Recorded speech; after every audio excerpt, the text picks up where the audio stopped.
Tuto sa ne. Kedy som zistil, že som iný. Ostatné deti nezjedli 3 porcie kaše. Nevedeli len tak vyváľať dúb aj s koreňmi. Tak asi vtedy, no.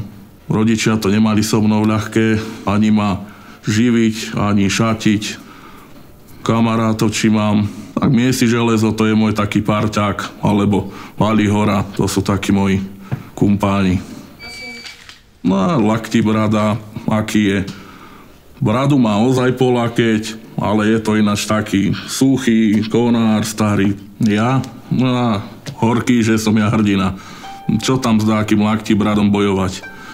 Túto malá Janka, tá musí bojovať s väčšou príšerou.